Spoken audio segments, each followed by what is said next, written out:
गिबियावनो बयखौबो आंनि चेनेलाव बरायनानै लाग्रोबाय। आसा खालामो बयबो मोजाङैनो दङ। दासिमनि मोननैसो खौरांफोरा जाबाय।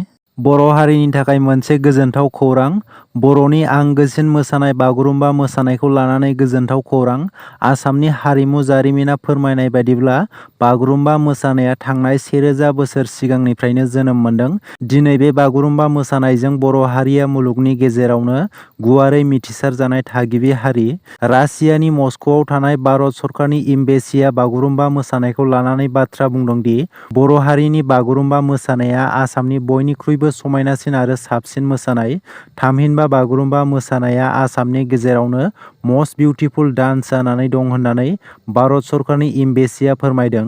थारैनो मस्क'आव थानाय भारत सरकारनि इम्बेसिया बुंबावदों the Bodo' women dress in colourful and beautiful traditional costumes accompanied by special musical instrument. बेफोरबायदि बाथ्राजों भारत सरकारनि इम्बेसिया बर' हारिनि बागुरुम्बा मोसानायखौ बाख्नायदों आरो गोजोननाय फोरमायदों। मख'नो गोनांदि बर' हारिनि बागुरुम्बा मोसानाया बयनिख्रुइबो आलादा आरो समायफ्लेनाय। मख'नो गोनांदि गोदान दिल्लीआव खुंफुंनाय 1955 मायथाइनि रिपाब्लिक डेआव बर' हारिनि बागुरुम्बा मोसानायखौ नुनानै गासै भारतारिफोरानो रंजाखांदों। दिनैनि समाव बागुरुम्बा मोसानाया गुबुन हारिनि गोसो गोरबोखौबो बोनो हादों। बिटिआरआव फिन आरोबाव जोनोम मोनदों दुलाराय बर' आइजो बारग' भलन्टियार फर्स आफाद। तामुलपुर जिल्लानि कुमारिकाटा बगाजुलियाव मिरु आइजो भलन्टियार फर्सखौ दाफुंनानै लानाय जायो। तामुलपुर जिल्लानि रुपला बसुमतारीखौ आफादगिरि आरो अनसुलि ब्रह्मखौ गाहाय नेहाथारि बिबान होनानै बे आफादखौ दाफुंनाय जायो। मख'नो गोनांदि मिरु भलन्टियार फर्सनि बिबानगिरि आरो मावथिफोरा आसामखौ बोखावनानै आलादा रायजो बड'लेण्ड सोरजिनो थाखाय फिन सोमावसारनो थांखि लानायखौ मदद खालामनो थाखाय बे आफादखौ जोनोम होदों। बेजों लोगोसेनो इयुनाव राजफोथाराव ओंखारनानै सोमावसारनाय जायोब्ला आइजो माहारिनिफ्राय मदद मोननो हानाय थांखिजों बे आफादखौ दाफुंनानै लानाय जायो। चिरां जिल्लानि सिङाव थानाय रुनिकाटा हालामनि हाग्रा ओनसोलखौ लानानै थांनाय साननैसो सिगां दंफां सिखावफोरखौ लानानै गावजों गाव बाथ्रा दान्थेलायनायखौ नुनो मोन्दोंमोन।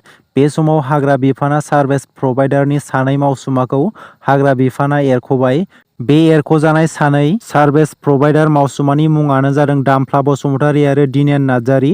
हाग्रा बिफाना गावसोरनि मावनांगौ खामानिखौ मोजाङै मावैनि थाखाय एबा मोजाङै मावफुङैनि थाखाय सार्भिस प्रभाइडारनि सानै मावसुमाखौ एरख'नाय जायो। रायजोनि फोरोंगिरिफोरनि थाखाय गोजोनथाव खौरां। जायफोर टेट उथ्रिसारनाय फोरोंगिरिफोरा कन्ट्रेक्ट बेसिसआव खामानि मावगासिनो दङ बिथांमोननि थाखाय मोजां खौरां। सोलोंथाइ बिफाना कन्ट्रेक्ट बेसिसआव फोरोंगिरि महरै खामानि मावनाय 40,000निबो बांसिन फोरोंगिरिफोरखौ रेगुलार एपइन्टमेन्ट होनो खामानि मावगासिनो दङ।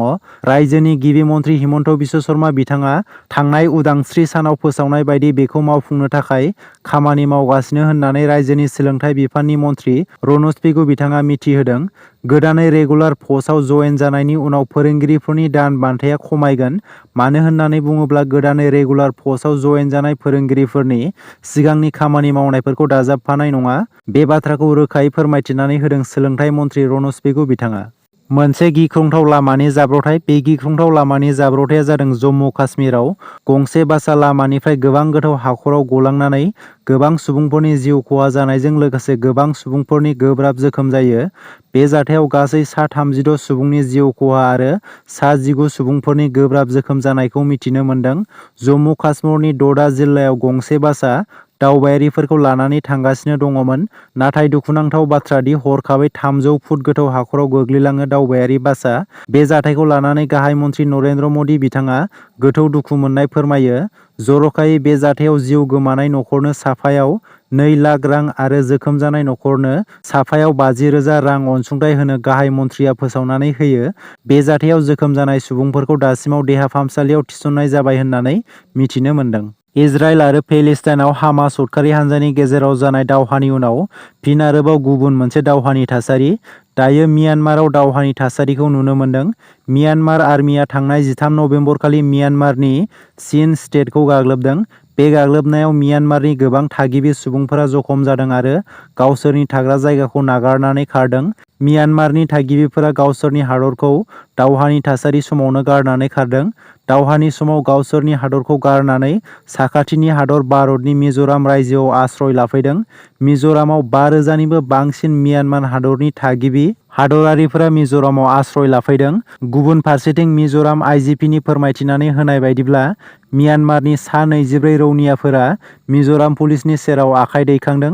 बे आखाइ दैखांनाय म्यानमार रौनियाखौ सेन्ट्रेल फर्स आरो आसाम राइफल्सनो गथायनानै होदों होननानै मिथिनो मोननाय जादों।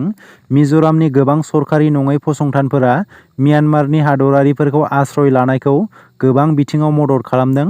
मिथिनो मोननाय बायदिब्ला पिपल डिफेन्स फर्सआ खाव-मावि आरो रिकाउडार उदखारि हान्जानि गाग्लोबनायनि थाखाय जादों। मोनसे गिख्रंथाव जाथाय लोगोआनो लोगोनि खर'खौ दानस'दों आरो दानस'नाय खर'खौ बस्तायाव लानानै रकसिन पुलिस थानायाव गथायदों।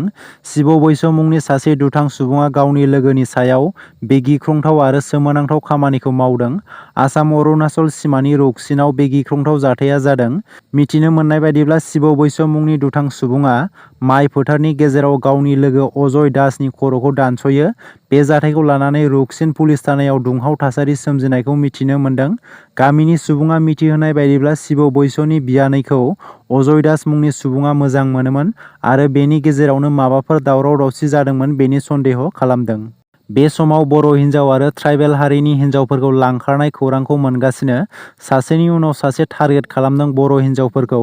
खेबसेयैनो 4 बर' सिख्लाफोरखौ लांखारना हमजानाय खौरांखौ मोननाय जादों। बेनि गेजेरावनो बाक्सा जिल्ला सालबारिनि सासे 14 बोसोरनि सन्जना बर'आबो दंफायो होननानै मिथिनो मोननाय जादों। मिथिनो मोननाय बायदिब्ला सासे हारसा मानसिया 4 बर' हिन्जावसाफोरखौ बुरखायनानै ट्रेनाव दैखांना सोनाब भारत फारसे लांगासिनो दङमोन। नाथाय बिहार पुलिसनि गोख्रों सिग्रोमनाय एबा बिहारनि कानपुर पुलिसनि नोजोराव गोग्लैनानै कानपुर पुलिस स्टेसनाव हमजायो। दिनै एबा 16 नभेम्बर बर' थुनलाइ सानाव बड'लेण्ड हायुङारि गौथुमा बन्द' फोसावदों। बिटिआर हालामनि गासै सरकारि आरो सरकारि नङै फसंथानजों लोगोसे गुबुन गुबुन फसंथान मावख'लिफोराबो बन्द' थागोन। लोगोसेनो गासै सोलोंथाइ फसंथानफोराव बर' थुनलाइ सानखौ खुंनांगौनि बिटिआर सरकारनिफ्राय बिथोन होदों। दासिमनि मोननैसो गोनां खौरांफोरा बेनोमोन। गोजोन्थों।